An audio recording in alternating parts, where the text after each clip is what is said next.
آج کی ہماری گفتگو کا عنوان ہے قربانی کے فضائل اور مسائل۔ قربانی جناب ابراہیم علیہ السلام کی سنت ہے، جس کو اللہ پاک نے امت مصطفیٰ صلی اللہ تعالی علیہ وآلہ وسلم کے لیے باقی رکھا ہے۔ چنانچہ اس سلسلہ میں اللہ پاک کے پاک کلام قرآن مجید سے چند کلمات طیبات آپ کے گوش گزار کیے۔ اللہ پاک نے فرمایا فَصَلِّ لِرَبِّكَ وَانْحَرْ، بس اے محبوب آپ اپنے رب کے لیے نماز پڑھیں اور قربانی دیں۔ اب ہمارے احناف کے نزدیک یہاں نماز سے مراد نماز عید ہے اور نحر سے مراد قربانی ہے، جو 10، 11 اور 12 ذوالحجہ کو ہم کرتے ہیں۔ چونکہ یہاں پر دونوں سیغے صلی اور انحر امر کے استعمال ہوئے ہیں، تو اللہ پاک کی طرف سے نماز کا بھی حکم ہے اور قربانی کا بھی حکم ہے۔ تو نماز سے مراد نماز عید ہے، عید کی نماز بھی واجب ہے اور قربانی کرنا بھی صاحب استطاعت پر، مالک نصاب پر واجب ہے۔ اس کے علاوہ احادیث بھی موجود ہیں جو قربانی کے وجوب پر دلالت کرتی ہیں۔ یہاں پر اجمال ہے کہ قربانی کرو، اب کس نے کرنی ہے؟ جو صاحب استطاعت ہے، کیونکہ سرکار نے فرمایا ہے مَن لَّهُ سِعَةً فَلَمْ يُضَحِّ فَلَا يَقْرُبَنَّ مُصَلَّانَا۔ فرمایا اللہ پاک نے جس کو وسعت عطا فرمائی ہے، جس کو اللہ پاک نے کشادگی عطا فرمائی ہے، کوئی پریشانی نہیں ہے، صاحب استطاعت بندہ ہے، اس کے باوجود بندہ قربانی نہیں کرتا، تو سرکار نے اسے یہ جھڑکی فرمائی ہے کہ ایسا بندہ ہماری عیدگاہ کی طرف بھی نہ آئے۔ تو ایسی جھڑک اور پھر ادھر قرآن میں امر کا صیغہ، یہ دونوں قربانی کے وجوب پر دلالت کرتے ہیں اور قربانی صاحب استطاعت پر واجب ہے۔ اگر بندہ صاحب استطاعت قربانی نہیں کرتا، ٹال مٹول کر جاتا ہے، تو عند اللہ وہ گناہگار ہے۔ اس کو چاہیے کہ وہ قربانی کے ایام میں قربانی کرے۔ اور پھر یہ مسئلہ بھی ذہن میں رکھیں کہ قربانی یہ نہیں کہ بندے نے ایک مرتبہ کر دی ہے بس ٹھیک ہے، اگلے سال بندہ کہے کہ بیٹے کی طرف سے کر دیتے ہیں، بیٹی کی طرف سے کر دیتے ہیں، ایسا نہیں ہے۔ گھر میں جتنے افراد ہیں، باپ ہے، ماں ہے، یا بندہ خود ہے، اپنی بیوی ہے، بچے جوان ہیں، یہ اگر سارے کے سارے صاحب استطاعت ہیں تو سب افراد پر ہمارے احناف کے نزدیک قربانی کرنا واجب ہے۔ یہ بات ذہن میں بٹھا لیں اچھی طرح، کیونکہ معاشرہ ہے، ہم کچھ چیزیں معاشرتی لحاظ سے دیکھتے ہیں، یہ ٹھیک ہے ایک قربانی کافی ہے۔ اگر گھر میں جتنے افراد رہتے ہیں، اگر سارے کے سارے وہ صاحب استطاعت ہیں، مثلا بیوی ہے بندے کی، اس کے پاس زیور ہے بے شمار، 7.5 تولے سے اوپر زیور ہے، تو یہ نصاب پورا ہو گیا۔ بڑا بڑا زیور ہوتا ہے عورتوں کے پاس، لیکن وہ چونکہ مسئلہ سمجھتی نہیں ہے، جانتی نہیں ہے، اور بندے کو بھی نہیں پتہ، اس لیے وہ بعض تو ہیں وہ زکوٰۃ بھی نہیں دیتی، اور صدقہ فطر ہوتا ہے واجب، وہ بھی دینا چاہیے، اور اسی طرح قربانی واجب ہو جاتی ہے، وہ بھی کرنی چاہیے۔ بندہ ہے اس کے پاس مال ہے، بندہ صاحب نصاب ہے، بیوی ہے صاحب نصاب ہے، ماں باپ ہیں وہ صاحب نصاب ہے، بیٹا بیٹی جوان ہے صاحب استطاعت ہے، اپنا اپنا کاروبار ہے، سب پر واجب ہے، جتنے لوگ بھی صاحب استطاعت ہیں۔ تو اگر بندہ استطاعت کے باوجود یہ واجب ادا نہیں کرتا تو گناہ گار ہے۔ سرکار نے یہ جھڑکی فرمائی ہے کہ ایسا بندہ ہماری عیدگاہ کی طرف بھی نہ آئے۔ باقی رہا قربانی کے فضائل بے شمار احادیث ہیں۔ حضرت زید بن ارقم رضی اللہ تعالی عنہ آپ فرماتے ہیں کہ صحابہ اکرام نے عرض کیا یا رسول اللہ صلی اللہ علیہ وسلم ما هذه الاضاحی، یہ قربانیاں کیا ہیں؟ سرکار نے فرمایا سنت ابیکم ابراہیم، تمہارے باپ ابراہیم علیہ السلام کی سنت۔ صحابہ کہتے ہیں ہم نے عرض کیا یا رسول اللہ فما لنا فیہا، ہمارے لیے ان قربانیوں میں کیا اجر ہے، ہمیں کیا ملے گا؟ تو سرکار نے فرمایا بکل شعرۃ حسنہ، فرمایا تمہیں ہر بال کے بدلے میں اللہ پاک نے کی عطا فرمائے گا۔ اور پھر یہاں تک صحابہ نے پوچھ لیا یا رسول اللہ جو ہم اون وغیرہ ان کی اتار لیتے ہیں اس کے بارے میں کیا ہے؟ فرمایا اون کے بھی ہر بال کے بدلے میں اللہ تمہیں نیکی عطا فرمائے۔ جناب امام حسین رضی اللہ تعالیٰ عنہ سے روایت آپ فرماتے ہیں کہ سرکار نے فرمایا جو بندہ خوش دلی سے قربانی کرتا ہے، تنگ دلی سے کوئی بھی عبادت نہیں کرنی چاہیے، نماز بھی جب پڑھی جائے نا تو بالکل خوش دلی سے فریش ہو کر نماز پڑھنی چاہیے۔ یہ نہیں کہ جناب سر سے فرض اتار کر آئیں، لیکن فرض تو اتر جائے گا، لیکن وہ جو نماز کی روحانیت ہے اور نماز کے جو اسرار یا رموز ہیں اور نماز کے جو اثرات بندے پر مرتب ہوتے ہیں، جس کی وجہ سے انسان کو قلبی سکون ملتا ہے اور بندہ اللہ کے قریب ہوتا ہے، اور جس نماز کو مومن کی معراج کہا گیا ہے، وہ چیزیں بندے کو حاصل نہیں ہوں گی۔ فرض اتر جائے گا، نماز پڑھی جائے بالکل جناب بندہ تازہ دم ہو کر فریش ہو کر اور خوش دلی سے، ڈھیلے انداز کے ساتھ بھی نہیں۔ یہ ڈھیلی نماز پڑھنا یہ منافقوں کا طریقہ تھا، جناب نہ رکوع پورا، نہ سجدہ پورا، اور نہ جناب تسبیحات پوری ہیں، اور نہ ہی تلاوت کے اندر کوئی مزہ ہے۔ بندہ نماز کے لیے آئے، کھڑا ہو، قیام بالکل جناب سیدھا بندہ کھڑا ہو، یہ نہیں کہ سستی کا مارا بندہ نماز میں کھڑا ہو، بالکل فریش بندہ نماز میں کھڑا ہو، اور فریش اس طرح ہو کہ میں اللہ کی بارگاہ میں حاضر ہوں۔ رکوع پورا ہو، رکوع کے بعد اٹھنا ہے، وہ اس کا قیام پورا ہونا چاہیے، سیدھی کمر ہونی چاہیے، اور سجدہ بالکل جناب اس کے اندر جو تسبیحات پڑھنی ہے سکون کے ساتھ پڑھی جائے۔ اب اس طرح نماز پڑھو گے تو اس کا فائدہ ہوگا، اس کے اثرات، ایک تو فرض بھی اترے گا اور نماز کے خود اپنے اثرات بندے کی ذات پر مرتب ہوں گے۔ یہ وہ نماز ہے ان الصلاۃ تنہی عن الفحشاء والمنکر، جو بری باتوں سے نماز روکتی، نماز صحیح پڑھی جائے۔ اسی طرح قربانی یہ بھی ایک عبادت ہے، مالی عبادت ہے، اس کو بھی تنگ دلی سے نہیں۔ یہ جو مال ہمارے پاس ہے، مکان ہے، جائیدادیں ہیں، یہ اللہ پاک کا ہی ہے نا سارا کچھ، ایک مختصر سے وقت کے لیے یہ انسان کے سپرد ہو جاتے ہیں، کسی کو تھوڑا دیا ہے، کسی کو زیادہ دیا ہے۔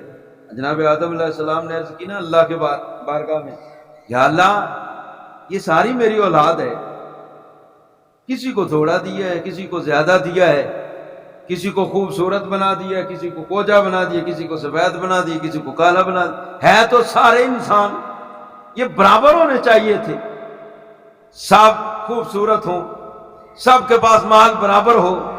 تو اللہ پاک نے پتہ کیا فرمایا آدم علیہ السلام کو؟ فرمایا میں نے یہ تقسیم اس لیے کی ہے، کسی کو تھوڑا دیا، کسی کو زیادہ دیا، کسی کو کالا بنایا، کسی کو گورا بنایا، کسی کو قد کاٹ والا بنایا، کسی کو چھوٹے قد والا بنا دیا۔ میں یہ ساری میری جو تقسیم ہے نا، اس کا فلسفہ یہ ہے، میں یہ چاہتا ہوں کہ بندے میرا شکر ادا کریں۔ وَلَوْ بَسَطَ اللَّهُ الرِّزْقَ لِعِبَادِهِ لَبَغَوْا فِي الْأَرْضِ، 25واں پارہ۔ میں اگر سارے بندوں کو اللہ پاک کشادگی دے دیتا نا تو لَبَغَوْا فِي الْأَرْضِ، پھر تو زمین میں بغاوت، بندہ بندے کو بندہ سمجھتا ہی نا، یہ ایک دوسرے کو کاٹ جاتے، کھا ڈالتے، ختم ہی کر دیتے، امیر غریب کو روٹی نہ دیتا، پھر تو بڑے مسائل تھے۔ یہ سارے یہ سرکش ہو جانے تھے اگر سب کو جو ہے برابر کر دیتا، پھر کسی نے کسی کو کوئی سمجھنا ہی نہیں تھا۔ میں نے یہ تقسیم رکھی ہے، جو غریب ہے وہ اس بات پر میرا شکر ادا کرے گا، چلو مولا مال نہیں دیا، صحت تو عطا فرمائی، یعنی کسی کو حسن دیا ہے، مال نہیں ہے، مال ہے تو حسن نہیں ہے، کوئی اور اس کے ساتھ مسئلہ لاحق کر دیا ہے، نظر نہیں ہے، دماغ دے دیا ہے، زبان نہیں ہے، دماغ عطا فرما دیا ہے، اس نے کوئی نہ کوئی ہر بندے میں کہیں نہ کہیں کوئی کمی رکھی ہے تاکہ بندہ مجھے بھولے نہ، اور اللہ پاک فرماتا ہے میں چاہتا ہوں کہ بندہ میرا شکر ادا کرتا رہے، اور جو بندہ اللہ پاک کا شکر ادا کرتا رہتا ہے نا، اللہ پاک اس کی جو کمیاں ہوتی ہیں اور اس کے اندر جو نقص ہوتا ہے یا اس کے اندر جو کوئی پریشانی ہوتی ہے، جو بندہ شکر ادا کرتا ہے اللہ اس کی ساری پریشانیاں بھی دور فرما دیتا ہے۔ اس کا وعدہ لئن شکرتم لازیدنکم، اگر تم میرا شکر ادا کرو گے تو میں اور زیادہ دوں گا، اور زیادہ دوں گا۔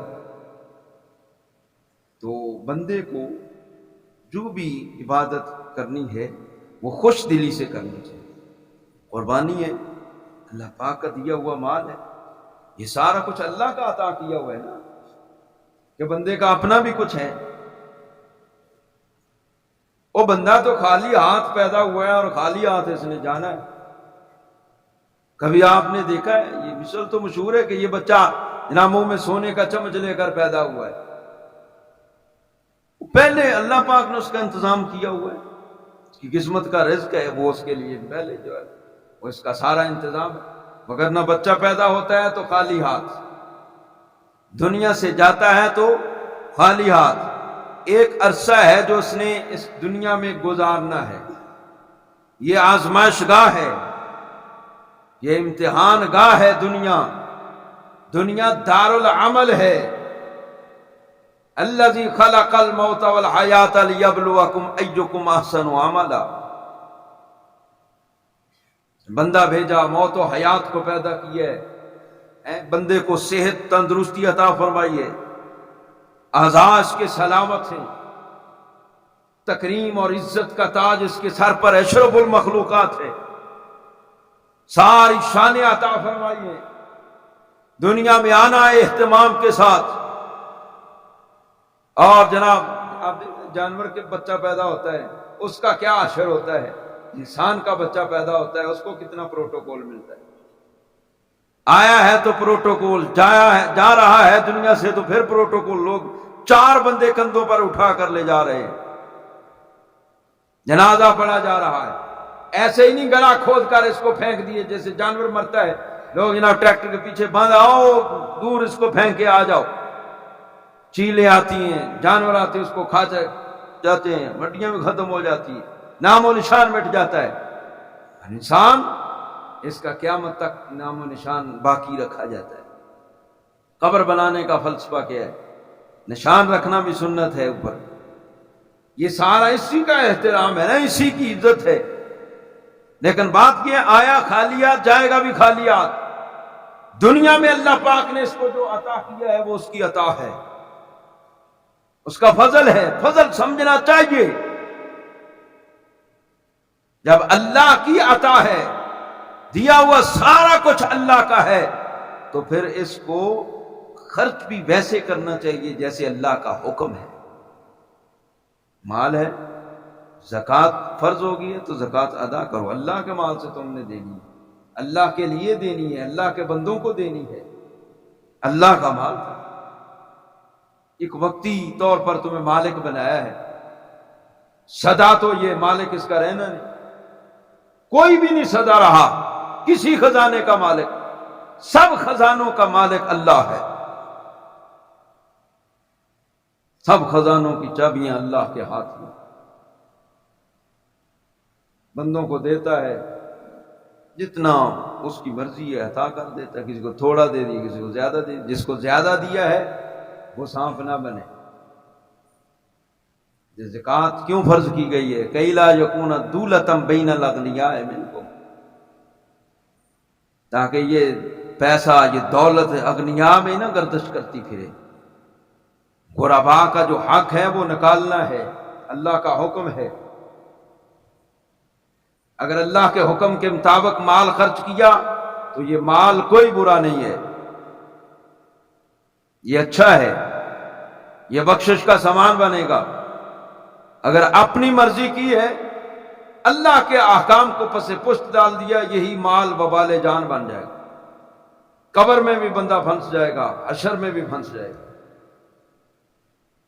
یہ مال ہے، زکوٰۃ فرض ہوئی، زکوٰۃ دینی ہے، صدقہ فطر فرض واجب ہوا ہے تو وہ نکالنا ہے، غرباء کا حصہ ہے، قربانی واجب ہے، بندے کے پاس مال ہے تو قربانی کرنی ہے، واجب ادا کرو گے، باقی رہ گیا ثواب، وہ اللہ پاک نے نہ بڑا ثواب رکھا ہے۔ حضور علیہ الصلوۃ والسلام کی بے شمار احادیث ہیں، فرمایا خوش دلی سے قربانی کرو، جب تم ثواب کی نیت سے، خوش دلی سے اللہ کی رضا حاصل کرنے کے لیے قربانی کرو گے نا، تو یہی قربانی کل قیامت کے دن تمہارے اور دوزخ کے درمیان پردہ بن جائے گی۔ حضرت اما عائشہ صدیقہ رضی اللہ تعالی عنہا فرماتی ہیں کہ حضور علیہ الصلوۃ والسلام نے فرمایا ما عمل ابن آدم من عمل یوم النحر احب الی اللہ من احراق الدم۔ اما فرماتی ہیں سرکار نے فرمایا کہ یوم النحر، نحر کے دن یعنی عید الاضحیٰ کے دن، بڑی عید کے دن، اللہ پاک کو جو سب سے پیارا عمل لگتا ہے نا، وہ یہی ہے کہ اللہ کی راہ میں خون بہایا جائے۔ انسان کا سب سے پیارا عمل اللہ کی بارگاہ میں عید کے دن یہ ہے کہ بندہ اللہ کی راہ میں جانور قربان کرے۔ ایک آدمی کہتا ہے جی جانور کا کیا قربان، یہ تو 15-20 ہزار کا ہے، چلو لاکھ روپے اللہ کی راہ میں ویسے خرچ کر دیتے، غرباء کو دے دیتے، مساکین کو دے دیتے، تم لاکھ کی بات کرتے ہو؟ میں کہتا ہوں تم سونے کے پہاڑ بھی اللہ کی راہ میں خرچ کر دو، تمہیں وہ ثواب نہیں ملے گا جتنا ثواب ایک 15,000 یا 20,000 یا 25,000 کے جانور کو ذبح کرنے کا ملے گا، کیونکہ عبادت وہی عبادت ہے جو اللہ اور اس کے رسول کے حکم کے مطابق کی جائے، اس کا ثواب ہے۔ عید کے دن سب سے زیادہ ثواب جس عمل کا ہے وہ خون بہانے کا ہے۔ بندہ اپنی عقل کے گھوڑے نہ دوڑائے دین کے معاملے میں۔ اب دیکھیں نا، رمضان المبارک روزے فرض، عام دنوں میں بھی آپ روزہ رکھ سکتے ہیں، روزے کا بڑا ثواب ہے، لیکن عید کے دن آپ روزہ نہیں رکھ سکتے۔ کیوں؟ اللہ رسول نے منع کر دیا ہے۔ روزہ ثواب کا کام ہے نا، لیکن عید کے دن نہیں رکھ سکتے۔ اگر عید کے دن رکھو گے ہے عمل اچھا، لیکن رکھو گے تو الٹا گناہ گار ہو جاؤ گے، اللہ رسول کی نافرمانی کی۔ عمل ٹھیک ہے لیکن رکھو گے تو الٹا گناہ گار، نہیں رکھو گے تو یہ عبادت ہے، یہ اللہ رسول کی فرما برداری ہے، یہ اطاعت ہے۔ اسی طرح آپ کروڑ روپیہ خرچ کر دیں اس نیت سے کہ مجھے قربانی جتنا ثواب مل جائے، کوئی ثواب نہیں ملے گا قربانی کا۔ ہاں آپ اللہ رسول کی بات مانتے ہوئے چند جناب 1000 کا جانور ذبح کر دیں گے، اس کا ثواب وہ کروڑ روپیہ خرچ کرنے سے بھی زیادہ اللہ تمہیں عطا فرمائے، کیونکہ حکم یہ ہے، فرما برداری یہ ہے۔ فرما برداری یہ ہے کہ جس چیز کا اللہ رسول نے حکم دیا ہے اس چیز پر عمل کیا جائے، تو یہ فرما برداری ہے۔ تو اما فرماتی سرکار نے فرمایا اللہ کو قیام عید الاضحیٰ کے دن جو سب سے محبوب عمل ہے نا، وہ یہی ہے کہ اللہ کی راہ میں جانور کو قربان کیا جائے اور خون بہایا جائے۔ میں سنو لیاتی یوم القیامہ وانہ لیاتی یوم القیامہ، یہ تم نے خون تو بہا لیا ہے، قیامت کے دن یہ جو جانور ہیں جو تم نے قربان کیے یہ آئیں گے۔ کیسے؟ بقرونہا واشعارہا واضلافہا، اپنے سینگوں سمیت، بالوں سمیت، اپنے کھروں سمیت، مطلب کیا؟ بالکل یہ تر و تازہ ہو کر زندہ تمہارے سامنے آئیں گے۔ کیوں آئیں گے؟ تمہیں اپنی پشتوں پر سوار بھی کریں گے، پل صراط سے بھی یہ گزاریں گے، اور پھر تمہارے سفارشی بھی بنیں گے اور بخشش کا سامان بنیں گے۔ اس لیے فرمایا وَإِنَّ الدَّمَ لَيَقَعُ مِنَ اللَّهِ بِمَكَانٍ قَبْلَ أَن يَقَعَ بِالْأَرْضِ، فرمایا کہ قربانی کا جانور جو تم ذبح کر رہے ہو، اس کا خون کا جو قطرہ ہے، جب ذبح کیا ہے، چھری چلائی ہے، خون کا پہلا قطرہ زمین میں بعد میں گرتا ہے، اللہ پاک کی بارگاہ میں پہلے قبول ہو جاتا ہے۔ قطرہ گرتا بعد میں ہے، قبول پہلے ہو جاتا ہے۔ میں اس لیے نماز پڑھو گے نا تو پھر قبول ہے۔ ابھی آدھی پڑھی ہے، آدھی چھوڑ کے بندہ بھاگ جائے، چلو میں نے شروع تو کی ہے نا۔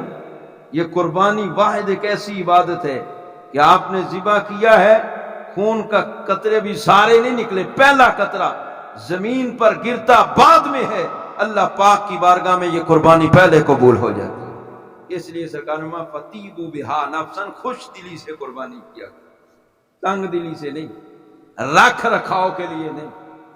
کوئی بھی عبادت ہے وہ رکھ رکھاؤ کے لیے نہیں ہونی چاہیے، اپنی ناک اونچی کرنے کے لیے نہیں ہونی چاہیے، اپنا آپ بڑا ظاہر کرنے کے لیے نہیں ہونی چاہیے، اپنی دھوم مچانے کے لیے نہیں، دکھانے کے لیے نہیں، اللہ کی رضا کے لیے ہو تو اللہ پاک پھر اجر عطا فرمائے، وگرنہ سب کچھ ہوا منصورہ ہو جائے۔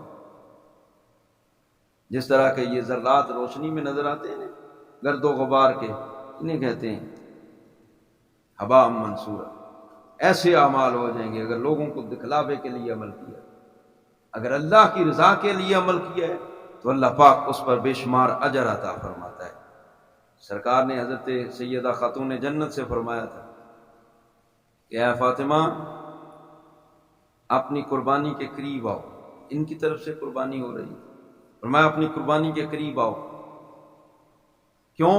فرمایا اس لیے کہ جب قربانی کے جانور کے خون کا پہلا قطرہ گرتا ہے نا، یا اس کے جسم سے پہلا قطرہ خون کا نکلتا ہے تو اللہ پاک قربانی کرنے والے کے پچھلے گناہ معاف فرما دے۔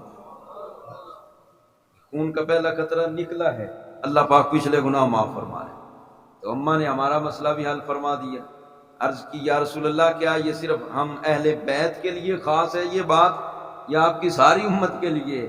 تو آپ نے فرمایا یہ ہمارے لیے بھی ہے اور میری ساری امت کے لیے بھی ہے، ساری امت کے لیے۔ حضرت مولا کائنات رضی اللہ تعالی عنہ فرماتے ہیں کہ سرکار نے فرمایا ایھا الناس، اے لوگو، ضحوا واحتسبوا، سرکار نے فرمایا قربانیاں کرو، واحتسبوا، اور ثواب کی نیت رکھو، اللہ کی رضا مطلوب ہو، بس اللہ کی خوشنودی حاصل کرنا مطلوب ہو۔ فرمایا کہ جو تم ان کا خون بہاتے ہو نا، وہاں پر تمہاری نیت یہ ہو کہ اللہ ہمیں ثواب عطا فرمائے۔ کیوں؟ فَإِنَّ الدَّمَ وَإِنْ وَقَعَ فِي الْأَرْضِ فَإِنَّهُ يَقَعُ فِي حِرْزِ اللَّهِ، فرمایا اس لیے کہ جب تم قربانی کا جانور ذبح کرتے ہو، اس کا خون بظاہر گرتا تو زمین پر ہے، لیکن حقیقت میں قربانی کے جانور کا خون اللہ کی بارگاہ میں محفوظ ہو جاتا ہے، جو کل قیامت کے دن قربانی کرنے والے کی شفاعت کرے۔